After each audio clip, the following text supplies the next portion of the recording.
২০২৬-২৭ অর্থবছরের বাজেটে কাঁচামালের ওপর আরোপ হয়নি বাড়তি শুল্ক। এরপরও ঘোষণা ছাড়াই টয়লেট্রিজ পণ্যের দাম বাড়িয়েছে বিভিন্ন কোম্পানি। একে ভোক্তাদের সাথে স্পষ্ট প্রতারণা বলছে ভোক্তা অধিকার সংগঠন ক্যাব। এমন কাণ্ডে জড়িতদের বিরুদ্ধে কঠোর ব্যবস্থা নেওয়ার আহ্বান তাদের। মরিয়ম আজিজ মৌরিনের রিপোর্ট। ঢালাইয়ে দৃঢ়তা, নির্মাণে নিশ্চয়তা। প্রিমিয়ার সিমেন্ট, ঢালাইয়ের রাজা। ১৪ বছর ধরে মুদি দোকান চালাচ্ছেন রাজধানীর মোহাম্মদপুর এলাকার নুরুল ইসলাম। প্রতি বছর বাজেট ঘোষণার পর জিনিসপত্রের দাম বৃদ্ধির ঘটনা তার কাছে অনেকটাই চেনা। তবে তেমন আলোচনা সমালোচনা না থাকার পরেও এবারের ঘটনায় বেশ হতবাক তিনি। জানান, প্রতি কেজি হুইল পাউডারের দাম ১ লাফে বেড়েছে ১০ থেকে ১৫ টাকা। সব সামান পাউডার সবগুলোর দাম বাড়তি। এখন মানুষ তো হতাশ। পাউডার আপনার কেজিতে আপনার 10 টাকা 15 টাকা এরকম বাড়ছে।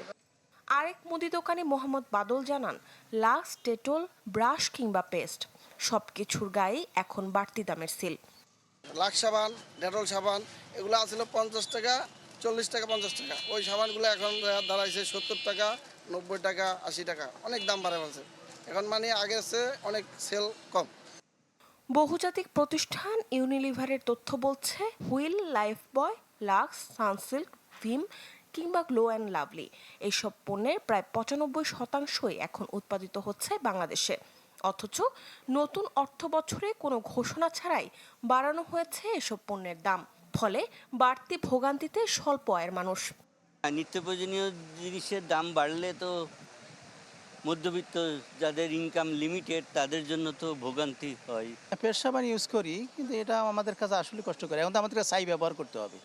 তথ্য বলছে ২০২৬-২৭ অর্থ বছরের বাজেটে প্রসাধন সামগ্রীর দুটি গুরুত্বপূর্ণ কাঁচামাল আমদানিতে সম্পূরক শুল্ক ৩০% থেকে কমিয়ে করা হয়েছে ১০%। তাই দাম বৃদ্ধির ঘটনাকে গ্রাহকদের সাথে প্রতারণা বলে মনে করছে ভোক্তা অধিকার নিয়ে কাজ করার সংগঠন consumers association of Bangladesh, cab.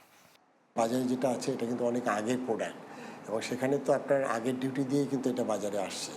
এখন সেখানে দেখবেন যে অলরেডি ব্যবসায়ীরা কিন্তু দাম বাড়িয়ে দিয়েছে।